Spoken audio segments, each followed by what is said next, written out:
The glass shattered before the music even stopped. Amara Johnson stood in the center of the marble floor, chest heaving, blood trickling from a shallow cut above her eyebrow. And behind her, 4 men in black suits lay groaning on the ground. She had not meant for it to go this far. She had only meant to dance. But when Taejin Park, the most feared man in the city, rose from his velvet chair with his jaw tight and his eyes darker than the wine in his glass, Amara did the only thing she had left. She pointed a trembling finger at him and said the words that would change both their lives forever. "Dance with me, or lose everything." The room went silent. Somewhere, a woman gasped. A bodyguard reached for his weapon, but Taejin lifted one hand, and the room froze like a held breath. He studied her, this fearless, furious woman standing in the wreckage of his men, blood on her lip, fire in her eyes. And for the first time in 11 years, Taejin Park smiled. Nobody in that room could have known that this single dare would unravel an empire built on secrets, betrayal, and blood. Nobody could have known that a girl from a small apartment in Flatbush would soon hold the fate of one of the most powerful crime families in the world in the palm of her hand. But that night, under the flickering chandeliers of a private club nobody was supposed to know existed, a war began, and it began with a dance.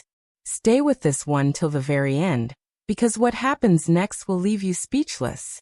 Before we continue, take a second to hit that subscribe button and turn on notifications, because stories like this are only getting started on this channel. Drop a comment right now and tell us where you're watching from, because this next part is where everything changes. 3 months earlier, Amara Johnson had been nobody.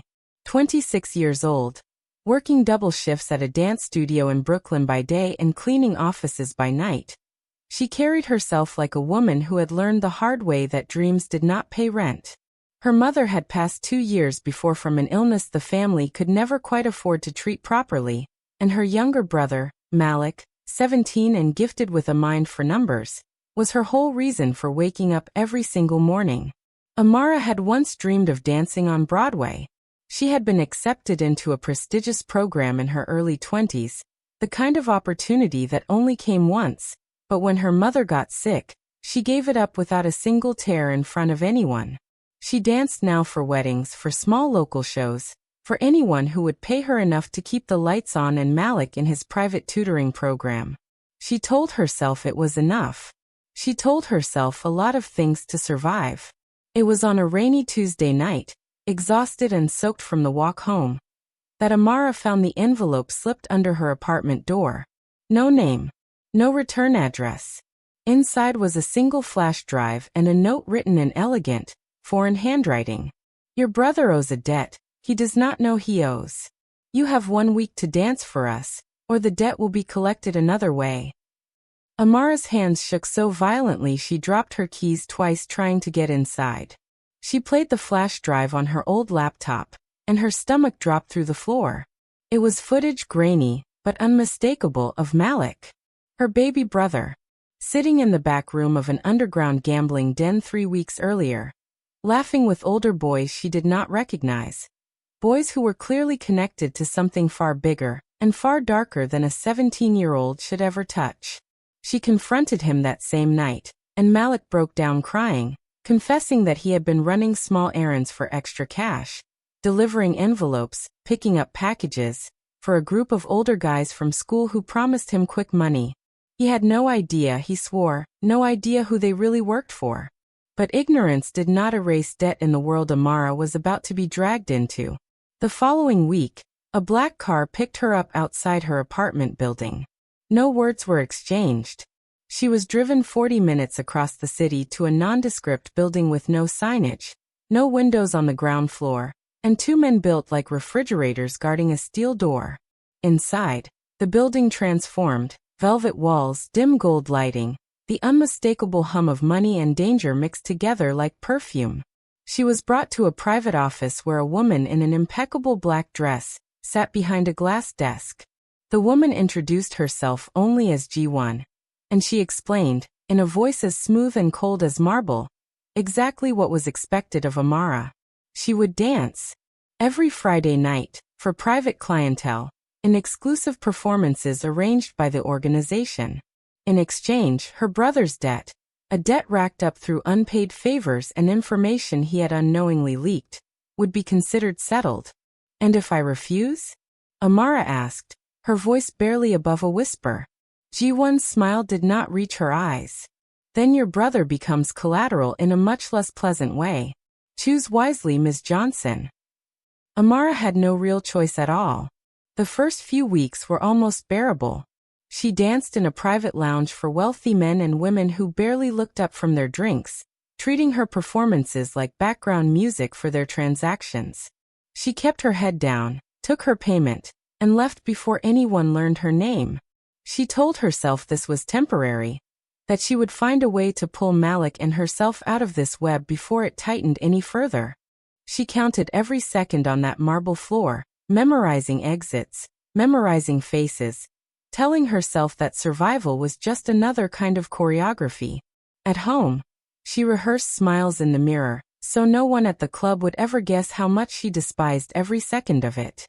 Malik noticed the change in her, the way she flinched at unfamiliar cars, the way she checked the locks 3 times before bed, but every time he asked what was wrong, she lied and told him she was simply tired from work. You've been different since Mom died, Malik said one night, catching her staring blankly at a pot of untouched rice on the stove. Talk to me, Amara. Please. I'm not a kid anymore. You're still my responsibility, she answered, forcing a smile that didn't reach her eyes. Let me carry this one. Just this once. She hated lying to him. She hated it more than she hated the club, more than she hated Ji-won's cold instructions, more than she hated the fear that lived permanently in her chest now. But some truths, she believed, were too heavy to hand to a 17-year-old boy who already blamed himself for things that were never his fault. Then came the night Taejin Park walked into the club. She did not know his name at first. She only knew that the entire room shifted the moment he entered. Conversations dropped to murmurs, waiters moved faster, and even Ji-won's icy composure cracked into something resembling nervous respect.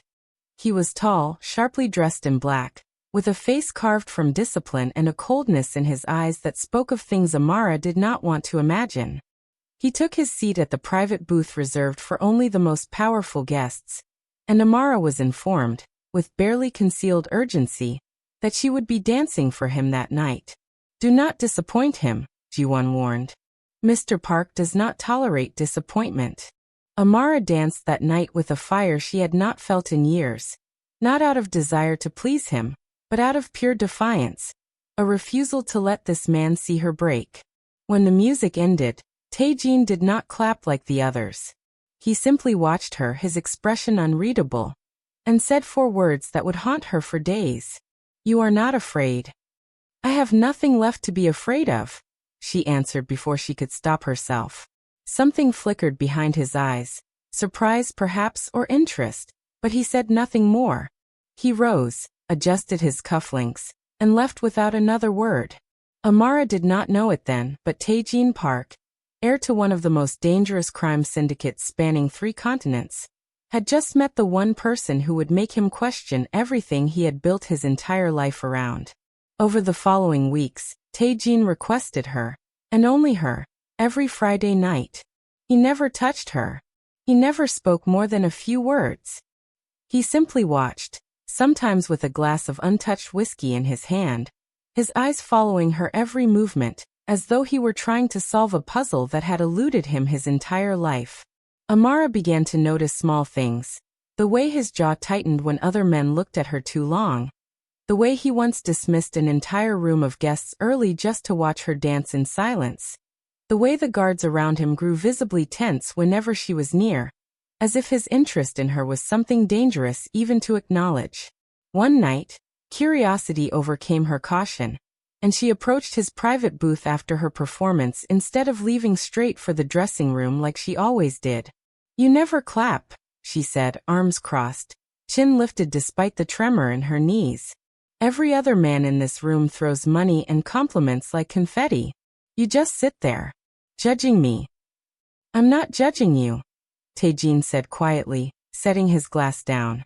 I'm trying to understand how someone carries that much grief and still moves like that.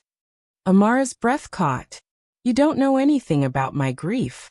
I know the difference between a woman who dances because she wants to be seen, he replied, and a woman who dances because it's the only place left where she's allowed to feel something.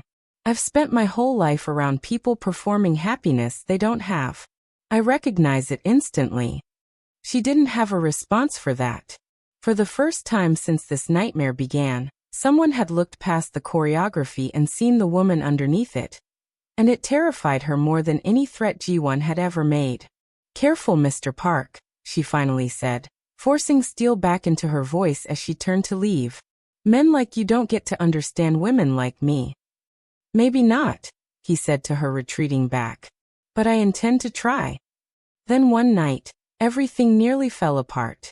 A rival group, the Choi family, longtime enemies of the Park organization, infiltrated the club under the guise of guests.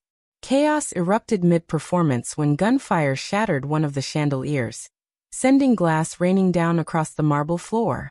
Amara froze for half a second too long, and in that half second, a masked man grabbed her by the arm, dragging her toward the exit as a hostage, a bargaining chip against Taejin. What happened next, Amara would replay in her mind for the rest of her life. Taejin moved through the chaos like something inhuman, disarming two men with terrifying precision before ripping the masked attacker away from her with such force the man's shoulder dislocated audibly.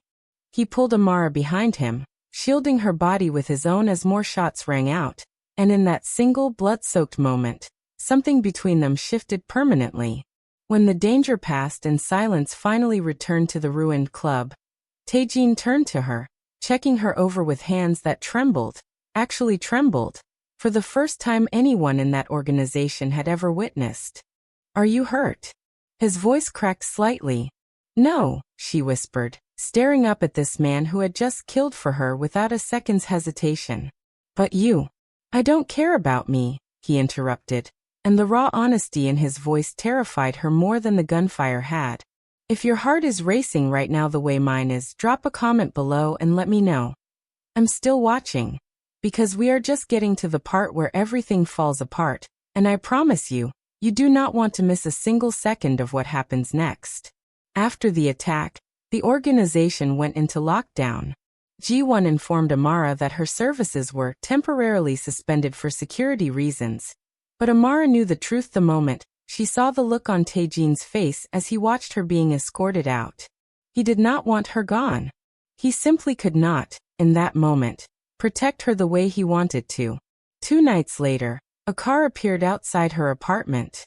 Not the usual black company vehicle, but Taejin's own car, driven by his most trusted man. Inside was a note, handwritten this time, without the cold formality of before. Come with me tonight. No performance. No audience. Just you and me. If you refuse, I will understand. For the first time since this nightmare began, Amara had an actual choice.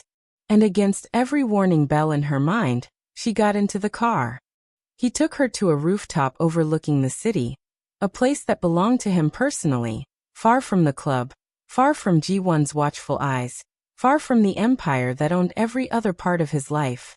There, under a sky glittering with stars rarely visible through New York's haze, Taejin Park told her the truth about who he was.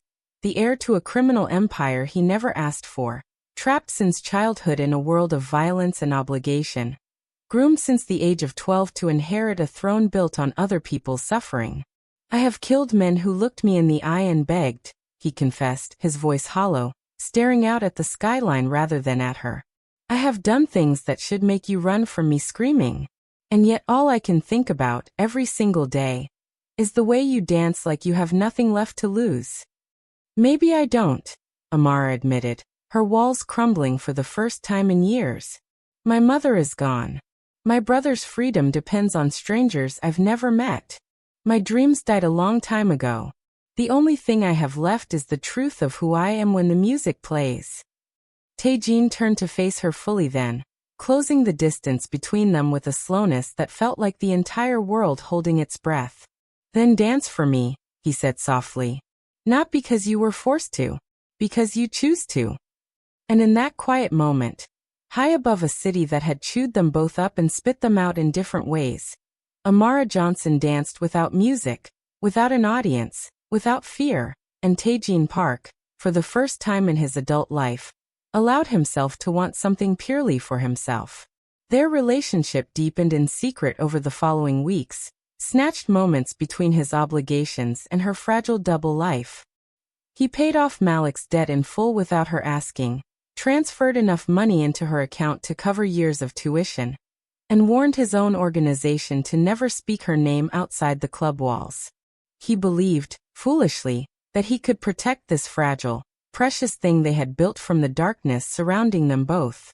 There were quiet dinners in apartments with blacked-out windows, stolen hours where Taejin peeled off the armor of his title, and became simply a man asking a woman about her childhood, her favorite songs, the Broadway dream she buried the day her mother got sick. Amara learned things about him too. That he spoke 4 languages fluently, that he had never once celebrated his own birthday because his father considered sentiment a weakness, that the first time he ever felt safe in his own home was the night he found Amara asleep on his couch after a rehearsal, exhausted but unafraid to be vulnerable in front of him. "I keep waiting for this to end," Amara admitted one night, tracing the scar on his knuckles with her fingertip. "Men like you don't fall for women like me. Not for real. Not for good." "Then let me be the exception," he said, catching her hand and pressing it flat against his chest, over the steady, insistent beat of his heart. "I have inherited armies, fortunes, enemies on 4 continents. None of it ever felt like mine. You are the only thing in my entire life that I have ever wanted purely because I wanted it, not because it was given to me or expected of me." Amara wanted desperately to believe him, and for a while, in the fragile bubble they built together, she let herself. But empires do not tolerate secrets forever, and somewhere in the shadows of that same organization, someone had already begun counting the cost of Taejin's distraction, and deciding that the price would be paid in blood. He was wrong. Ji-won had been watching the entire time, and Ji-won answered to someone far more dangerous than Taejin realized. His own uncle, Min-ho Park, the true head of the family, a man who had been quietly plotting to remove Taejin from succession for years, viewing him as too soft, too unpredictable, too easily distracted by a black American dancer who had no business anywhere near their world. The betrayal came on a night that should have been ordinary. Amara had been summoned again to the club, told it was a routine performance, nothing more. But the moment she stepped inside, she felt it, the wrongness in the air, the too careful smiles, the way Ji-won would not meet her eyes. Before she could turn to leave, 2 men seized her by the arms, dragging her toward the back office where Min-ho Park waited, flanked by 6 armed guards. "You've become a very expensive distraction, Ms. Johnson," Min-ho said calmly, swirling a glass of scotch as though discussing the weather rather than a woman's life. "My nephew has forgotten his duty, because of you. Tonight, that ends."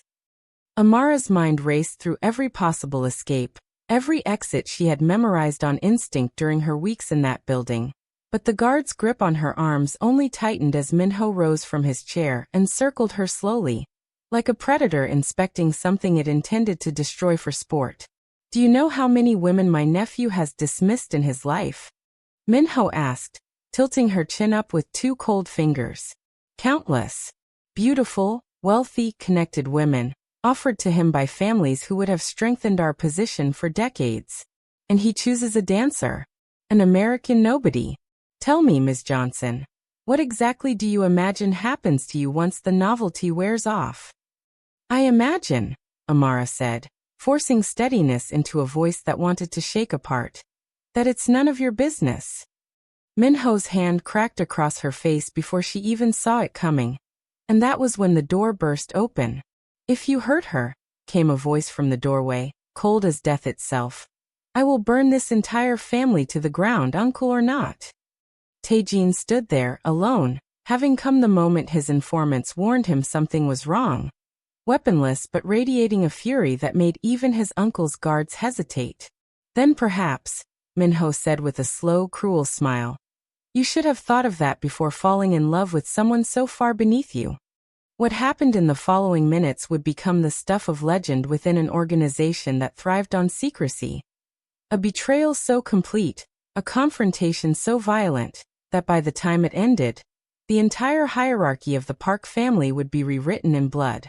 Guards turned on guards as loyalty lines fractured in real time. Minho, sensing his coup collapsing, made one final, desperate move, pulling a hidden weapon and aiming it not at his nephew, but at Amara, the one person he knew could truly break Taejin beyond repair. Time slowed to nothing. Taejin threw himself in front of her a half-second before the shot rang out, the bullet tearing through his shoulder instead of finding its intended target. He collapsed against her, blood soaking through his black suit, and Amara screamed a sound that did not feel human. Catching him before he hit the ground, pressing her hands uselessly against a wound that would not stop bleeding. "Stay with me," she begged, her voice breaking apart. "Stay with me, please, I can't lose you too." "I told you," he whispered, blood at the corner of his mouth, a faint, impossible smile crossing his face even in that moment of agony. "I don't care about me. This is the moment. If this story has completely taken over your heart the way it's taken over mine, hit that like button right now, because what comes next is going to change everything you thought you understood about this story, and I need you glued to this screen for it." The following hours blurred into chaos and machinery. Loyal guards rushing Taejin to a private physician the family trusted more than any hospital, Minho fleeing into hiding with the remnants of his failed coup, and Amara sitting in a sterile private room for 6 agonizing hours, refusing to leave his side even when Ji-won, shaken and finally honest, tried to convince her to go home and rest. "He would have died protecting a stranger," Ji-won admitted quietly, sitting beside Amara in the hallway. "I have known that man since he was 12 years old. I have never once seen him care about anything the way he cares about you. I am sorry for everything I put you through. I truly am." "Why are you telling me this now?" Amara asked, exhausted, her voice hollow with fear. "Because when he wakes up," Ji-won said, "he is going to need someone who chose to stay, not someone who was forced to." When he finally opened his eyes, hours later, the first word out of his mouth was her name, and the second thing he did, still weak, still bleeding through fresh bandages, was reach for her hand as though checking she was still real. "You're an idiot," she whispered, tears finally breaking free after hours of forced composure. "A reckless, self-sacrificing idiot. Do you understand what almost happened tonight? Do you understand what it would have done to me to lose you?" "I understand," he rasped, "that I would make the same choice again in a heartbeat, 100 times over. There is no version of my life, Amara, where I let anything happen to you while I still have breath in my body." "That's not romantic," she said, half laughing, half sobbing. "That's terrifying." "Then get used to being terrified," he said, the ghost of his old composure returning even through the pain. "Because I am not going anywhere." Taejin survived the surgery, but the empire he inherited would never be the same. In the aftermath of his uncle's betrayal, the remaining family leadership, shaken by how close they had come to losing everything to internal treachery, turned to Taejin not just as heir, but as the only leader capable of holding what remained together. He accepted the position on one condition, spoken quietly in a hospital bed with Amara's hand wrapped tightly in his. "I will lead this family," he told the assembled elders when he was well enough to stand. "But the woman beside me is not a possession, a distraction, or a liability. She is the reason I am alive to lead you at all. Anyone who cannot accept that has no place standing in this room." Nobody argued. Amara never went back to dancing for strangers in that club again. Instead, months later, when the dust had settled and the wounds, both physical and otherwise, had begun to heal, she opened her own dance studio in Brooklyn, funded quietly, unconditionally, by a man who understood better than anyone that true freedom meant never being forced to perform for anyone again. Malik enrolled in a full scholarship program that had nothing to do with debts or favors, free at last from a world he had innocently wandered into as a child. And Taejin, The man once feared across 3 continents for his coldness and his silence, was often seen in the back corner of a small Brooklyn dance studio on quiet evenings, watching the woman who had once dared him to dance or lose everything. The woman who had ended up giving him something he never thought he deserved.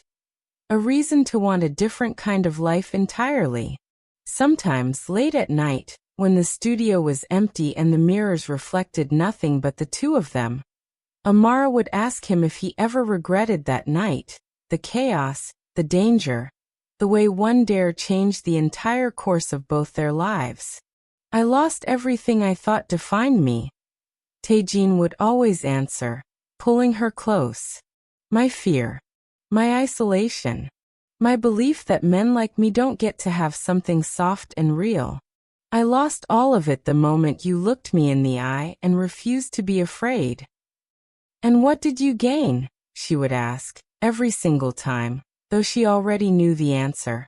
Everything that actually matters, he would whisper against her hair. You. Not every story that begins in darkness has to end there. Sometimes the most dangerous moment in a person's life becomes the doorway to the only real freedom they've ever known. For both of them. If this story moved you even half as much as it moved me writing it, make sure you're subscribed so you never miss the next one. Drop a comment below telling us which moment hit you the hardest. And give this video a like before you go, because stories like Amara and Taejin's deserve to be seen by as many people as possible. Thank you for staying with us until the very end. We'll see you in the next story.